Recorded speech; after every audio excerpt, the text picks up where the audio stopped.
Hello friends, welcome to civil addicts. तर आज परत आपण बघणार आहे new update for professional exam.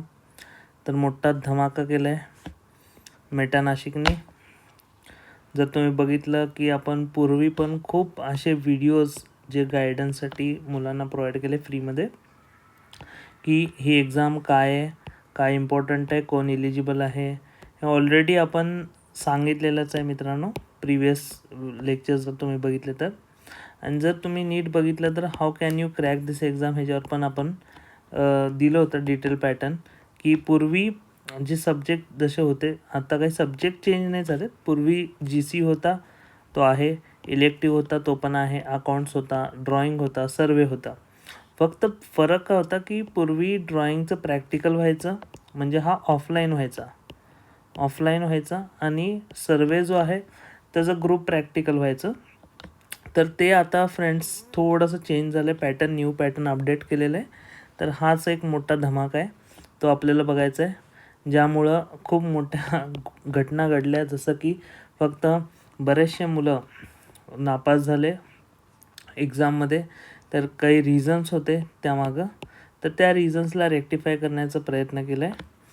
त्यानंतर GC जर होता तो 150चा होता, इलेक्टिव्ह पण 150चा होता, बाकी सर्व सब्जेक्ट जे होते टोटल 100चे होते. टोटल 600चा तुमचा जो आहे असा पेपर होता.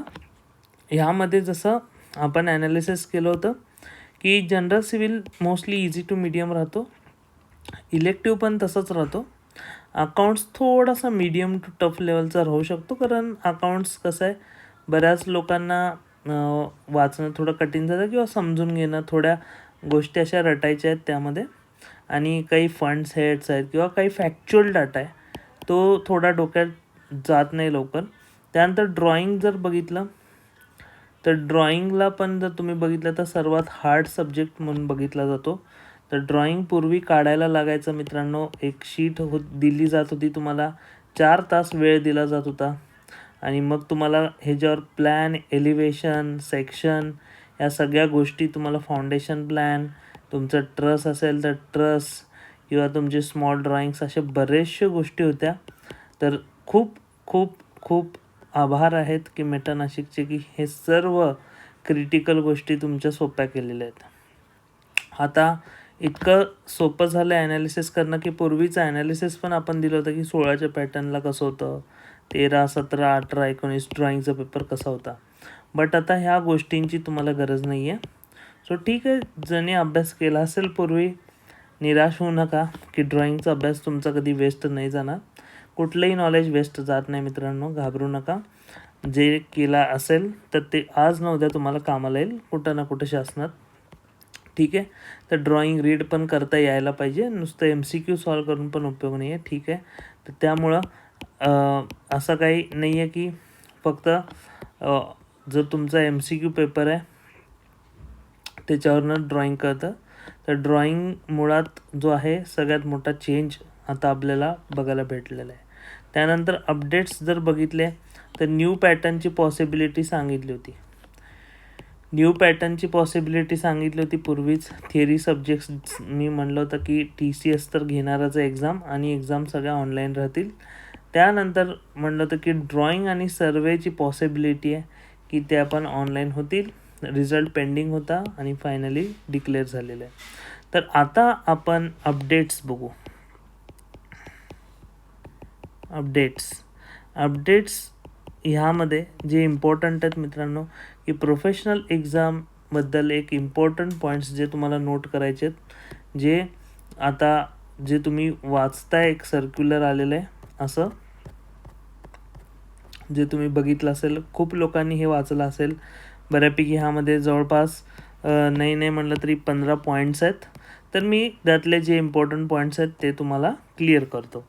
एक तर एक्झाम ही होणार आहे ऑगस्ट 2024ला, म्हणजे 2024च्या ऑगस्टला होणार आहे एक्झाम.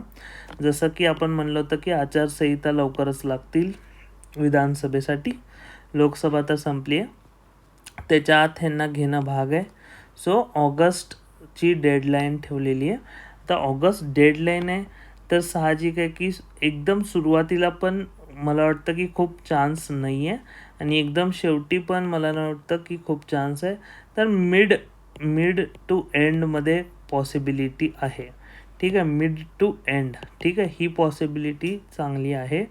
तर तुम्ही प्रिपेअर करताना प्रिपेअर केलं पाहिजे की माझं ऑगस्टच्या फर्स्ट वीकपर्यंतच माझं कंप्लीट होईल. ठीक आहे, ऑगस्टच्या फर्स्ट वीकपर्यंतच माझा सगळा अभ्यास कंप्लीट होईल. ही पूर्ण सर्वांनी काळजी घ्यायची. त्यानंतर हू इज इलिजिबल. खूप लोक म्हणतात की मी एक्झाम देऊ शकतो की नाही देऊ शकत. तर बघा, जे E2 आहेत, JEE आहेत, AC आहेत. AC म्हणजे सुपरिटेंडेंट इंजिनियर. खूप लोकांना कन्फ्यूज होत असेल की AC म्हणजे सुपरिटेंडेंट इंजिनियर AE2 आणि JEE बरोबर का देतील पेपर्स. तर समजून घ्या, हे सेक्शनल इंजिनियर आहेत. Sectional engineer. ठीक आहे, तर हे पण 1 इयर ऑफ सर्व्हिस नंतर तुम्ही देऊ शकता आफ्टर युअर प्रोबेशन. त्यानंतर CA असतात. तुम्ही जर CA असाल तर 4 वर्षानंतर तुम्ही देऊ शकता. तर अशा काही अटी आहेत एक्झाम देण्याच्या. जर नवीन लोक जॉईन झाले असतील JEE म्हणून, किंवा आत्ता जे आपले कॉम्पिटेटिव्ह एक्झाम्समधून क्लिअर केलेत बरेचसे लोक, WRD असेल, PWDचं डिपार्टमेंट असेल, खूप लोकांना वाटत असेल की मी पण देऊ का एक्झाम. तर तसं नाही आहे, तुम्हाला 1 वर्ष थांबावं लागेल. ठीक आहे, जे पण नवीन JEE झालेत, CA झालेत, 1 वर्ष किमान थांबावं लागेल. त्यानंतर एक्झाम पेपर्स आपण बघूया कुठले होणार आहे. मार्क्स आणि मिनिमम मार्क्स. तर जनरल सिव्हिल इंजिनिअरिंग जे आहे 150 क्वेश्चन्सचा जो आहे 150 क्वेश्चन्सचा पेपर आहे आणि त्यामध्ये 63 तुम्हाला मिनिमम मार्क्स रिक्वायर्ड आहेत. 63 मार्क्स जो आहेत तो रिक्वायर्ड आहेत मिनिमम पासिंगला. म्हणजे हे किती होतात फ्रेंड्स, जवळपास 42%. आणि इथं पण सेम आहे इलेक्टिव्हला. आता इलेक्टिव्ह म्हणजे जर तुम्ही WRDमध्ये असाल तर तुमचा अर्धन डॅम्स आणि जर तुम्ही PWDमध्ये असाल, PWDमध्ये तर रोड्स प्लस ब्रिजेस, तर हा पेपर राहतो. हा पण तुमचा 42% क्रायटेरिया तुम्हाला पूर्ण करायची आहे पासिंगसाठी. अकाउंट्स तर तुम्हाला माहिती 40 क्वेश्चन्स तुम्हाला मिळवायचे आहेत. ड्रॉइंगला 45, सर्विंगला 45. ठीक आहे, तर हे महत्त्वाचं आहे सगळ्यांना. म्हणजे क्रायटेरिया काय ठेवले यावेळेस बघा, 45% तुमचे मार्क्स असले पाहिजे. 45% आउट ऑफ म्हणतो ना 600. तर 600चं 40% जर तुम्ही काढला तर ते होतं 240. प्लस ह्यामध्ये अजून तुम्ही एक 20% ॲड करा एक सेफ स्कोअरसाठी, किंवा 10% ॲड करा. 10% जरी पकडला तरी मी म्हणतो की तुम्हाला अराऊंड 300 मार्क्स म्हणजे तुमचा एक सेफ स्कोअर आहे. प्लस तुम्हाला ईच क्रायटेरिया तुम्हाला पूर्ण करायची आहे. आता मी म्हणतो की तुम्हाला किती वेळ भेटणार आहे प्रत्येक पेपरसाठी तुम्हाला भेटणार आहे मित्रांनो 30 मिनटं फॉर एव्हरी 50 क्वेश्चन. म्हणजे जर तुम्ही नीट ॲनालाइज केलं असेल तर 150 मार्क्सचा जो पेपर असेल किंवा 150 क्वेश्चनचा, तर प्रत्येक 50 क्वेश्चन मागं 30 मिनटं भेटणार आहेत. म्हणजे 150ला किती येणार, 1.5 आवर्स. तसंच ह्याला पण 1.5 आवर्सचा पेपर राहतो. हा कितीचा राहील मग, 1 आवरचा राहील. हा पण 1 आवरचा राहील आणि हा पण 1 आवरचा राहील.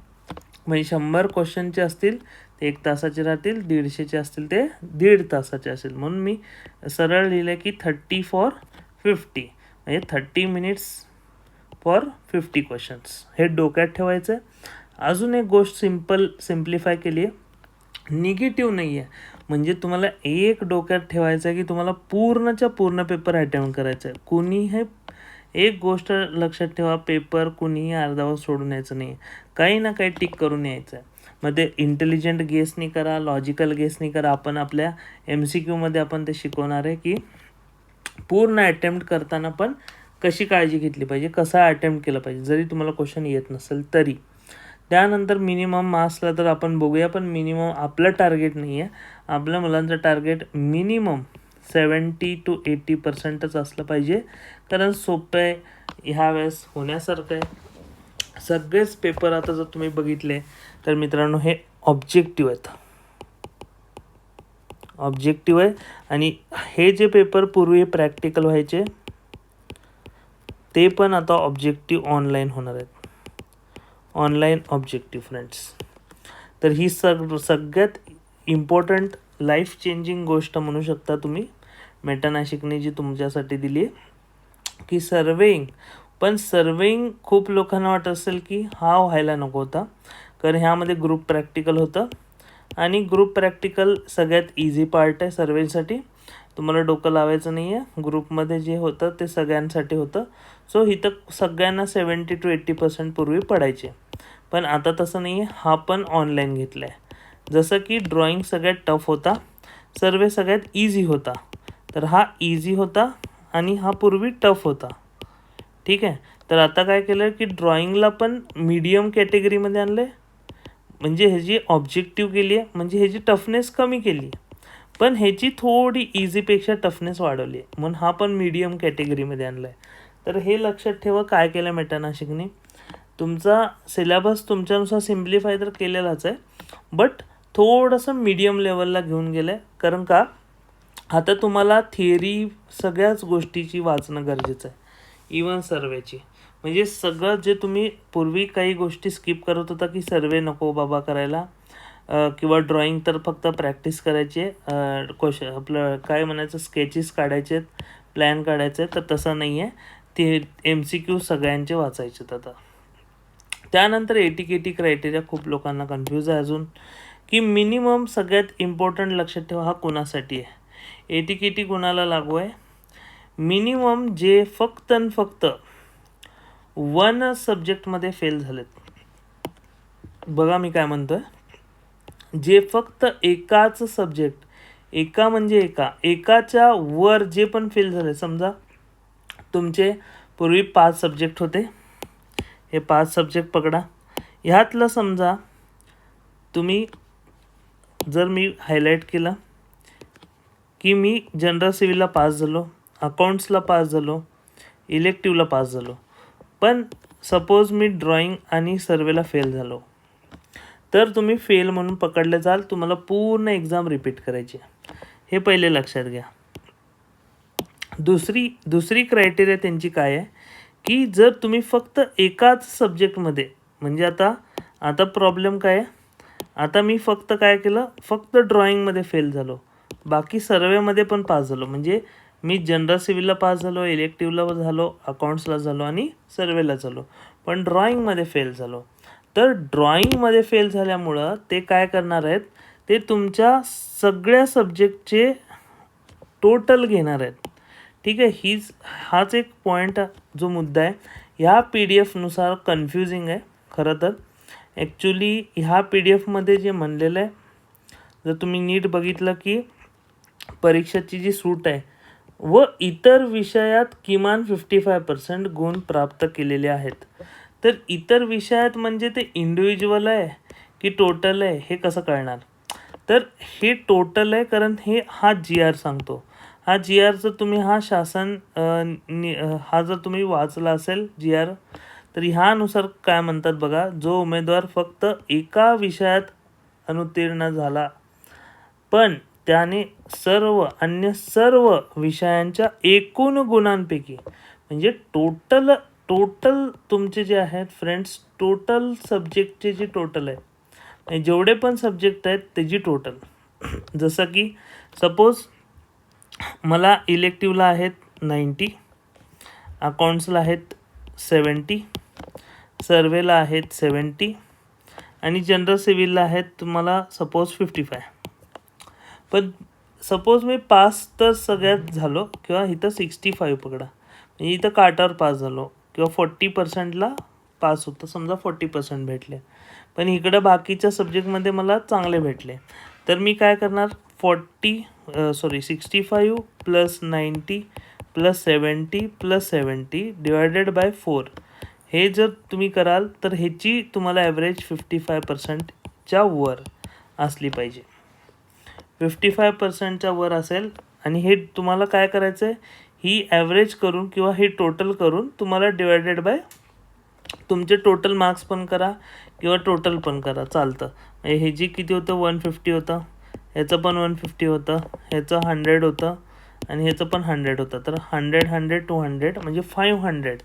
500पैकी किती झाले बघा, 70 70 140. 140 प्लस जर तुम्ही 60 पकडले, ह्याला 60च पकडा. 140 प्लस 60 200 290. तर 290 डिवायडेड बाय 500. तर 500पैकी तुम्हाला किती गरजेचं होतं, 55% जर पकडलं तर 500चं जर तुम्ही 50% पकडलं तर 250 होतं आणि अजून त्याला 10% जर ॲड केलं तर 10% म्हणण्यापेक्षा 5%. ठीक आहे, 10% तर तुमचं 50 राहतं. 270च्या आसपास, म्हणजे 250च्या थोडं वर तुम्हाला मार्क्स पाडायची गरज होती. 260 270च्या आसपास, तेव्हा तुमची काय क्रायटेरिया ही पूर्ण होणार होती. तर आता तुम्हाला क्लॅरिटी भेटत असेल. हे जी आर वाचा आणि फक्त त्याला काय भेटणार आहे मग, जर त्यांनी रिमेनिंग सब्जेक्टमध्ये 55% घेतले असतील, 55% सगळ्या मिळून घेतले असतील तर तो एलिजिबल आहे फ्रेंड्स. गोल्डन अटेम्प्ट खूप कमी लोकांच्या नशिबात असेल आणि त्यानुसार तुम्हाला वर्कआउट करायचं आहे. म्हणूनच पूर्वी जर तुम्ही विचार केला की थिअरीला खूप लोकांनी वेटेज नाही दिला, सिरियसली नाही घेतलं, कारण ठीक आहे येतील तर येतील, आपल्याला काय पास व्हायचं. पण मेटा नाशिकने गेम फिरवला 55%मुळं. आणि इथं ज्यांना पण थोड्यानी काही लोक 53%वर अडकलेत, 54%वर अडकलेत, त्यांना पूर्ण एक्झाम रिपीट करावी लागेल. तर हीच एक अट आहे महत्त्वाची. खूप लोकांना कन्फ्यूज होत होतं, ती थोडीफार सिम्प्लिफाय केली. ठीक आहे, ह्यामध्ये पण अजून काही जर असेल सुधारणा तर तुम्ही वेळच्या वेळी कळवा. आणि दुसरी गोष्ट म्हणजे आता महत्त्वाचं म्हणजे तुम्हाला लक्षात आलं असेल की ॲक्च्युली जे पूर्ण नवीन पॅटर्न आहे ते काय आहे, तर त्यानुसार तुम्हाला कामाला लागायचं आहे. ज्यांना पण 55%च्या वर असतील त्यांना कॉंग्रॅच्युलेशन्स, पण 55%च्या ज्यांना पण खाली असेल किंवा 2 सब्जेक्टमध्ये जे फेल झाले असतील त्यांना पण सगळ्या एक्झाम्स परत किंवा सगळे पेपर्स परत द्यायचे. आणि जे एकाही सब्जेक्टमध्ये, म्हणजे मिनिमम एवढं तर आहेच की तुम्हाला एक्झाम तर देणंच आहे. म्हणजे ऑलमोस्ट सगळ्यांना एक्झाम का देणं आहे, कारण ड्रॉइंगमध्ये तर बरेच लोक फेल झालेलेच आहेत, त्यामुळे ड्रॉइंग पेपर तर सगळ्यांनाच द्यावं लागेल. तर एवढंच आहे मित्रांनो की ड्रॉइंगसाठी पण किंवा जे तुम्ही फेल झालात त्यासाठी आता सिरियसली घ्या. आणि तुमच्याकडं 30 डेज आहेत असं पकडून चालू आपण, की 30 डेजमध्येच जे काय करायचं ते तुम्हाला संपवून टाकायचं आहे. तर ह्याच्या रिलेटेड जे नोट्स आहेत मेटा नाशिकनी काय केलं आहे, वेबसाईटवर पब्लिश केलेले आहेत, ते आपण ग्रुपवर स्टार्ट केलं आहे टाकायला. त्याचे सोल्युशन्स पण टाकायला स्टार्ट केलं आहे. तर ते सोल्युशन वाचायला सुरू करा. त्यानंतर तुम्हाला काय भेटणार आहे क्रॅक झाल्यावर हे सगळ्यांना माहिती आहे, सांगायची गरज नाही आहे.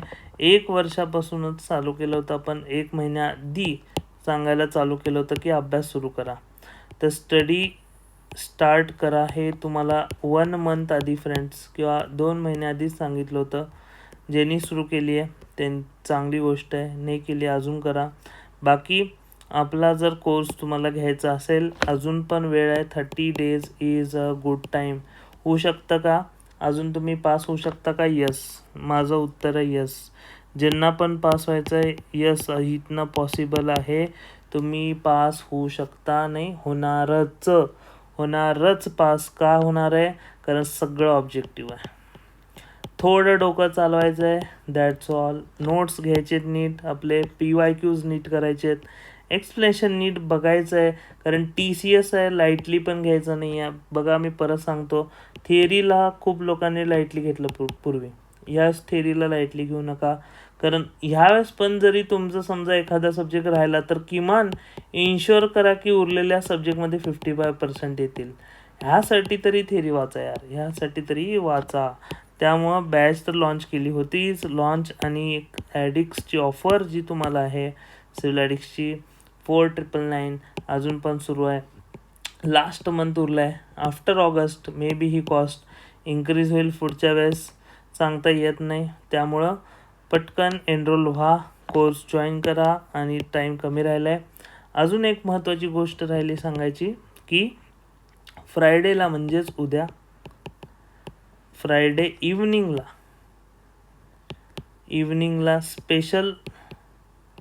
स्पेशल सेमिनार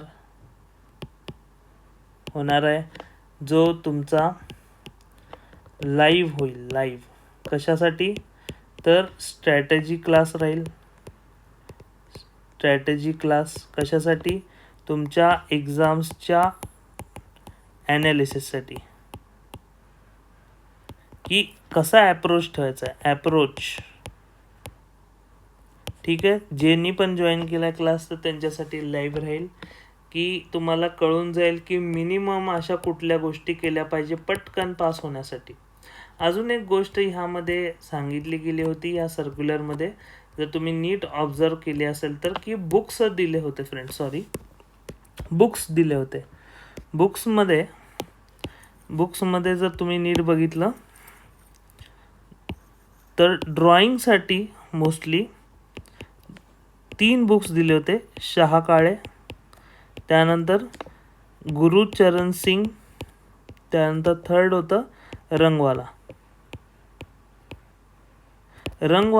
ठीक आहे, नॉर्मली जर नवीन स्टुडंट आहे तर माझं म्हणणं आहे रंगवालानी सुरू करा. शाह काळे थोडं क्रिटिकल बुक आहे, ते आता वाचण्यात पॉईंट नाही आहे. गुरुचरण सिंग पण ठीक आहे, पण रंगवाला मोस्टली सिम्पल लँग्वेज राहतं.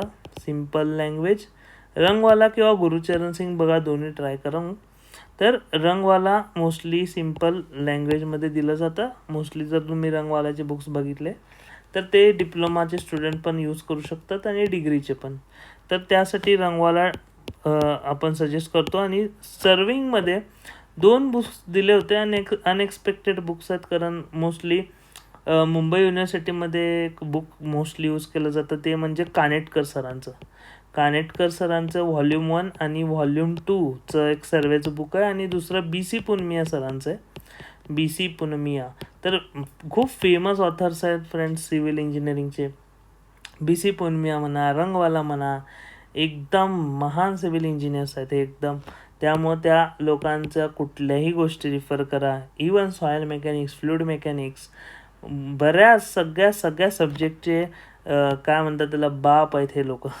तर त्यामुळे BC पुनमिया सरांचं बुक तुम्ही रेफर केलेलं बेटर राहील. कानेटकरांचं कसं आहे, मी रिकमेंड नाही करणार. व्हॉल्यूम 1 व्हॉल्यूम 2मध्ये दिलं जातं. इवन मी म्हणतो की मेटा नाशिकच्या अगेन्स्ट जाऊन आपण एक बुक रेफर करा सर्वेला, NN बसक. नियम नाही आहे की BC पुनमिया म्हणजे तेच करा, NN बसक पण तुम्ही घेऊ शकता. ठीक आहे. आणि ड्रॉइंगसाठी जर म्हणलं तर अजून एक बुक आहे रेड्डीचं एक बुक आहे, तर तेही रिकमेंड मी करतो. किंवा आपल्याकडं पण काही नोट्स आहेत ड्रॉइंगचे, ते मी ग्रुपवर शेअर केलेले आहेत, तर तेही तुम्ही कलेक्ट करू शकता. तर त्यामुळं असा नाही आहे नियम की त्यांनी दिलं म्हणजे तेच एक आहे. उरलेलं सिव्हिल इंजिनिअरिंगचे खूप बुक्स आहेत, असं नाही आहे. पूर्ण इतके ऑथर्स आहेत की तुम्ही विचार नाही करू शकत.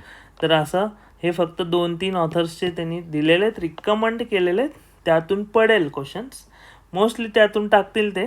म्हणूनच मी रिकमेंड करतो की त्यांनी जे दिले त्यापैकी जर करायचं असेल तर रंगवाला घ्या, आणि दुसरं म्हणजे जर तुम्ही बघितलं तर BC पुनमिया घ्या सर्वेसाठी, जर घ्यायचं असेल जर कोणाला. पण आपल्या स्टुडंट्सला घ्यायची गरज नाही, आपण नोट्स देतो.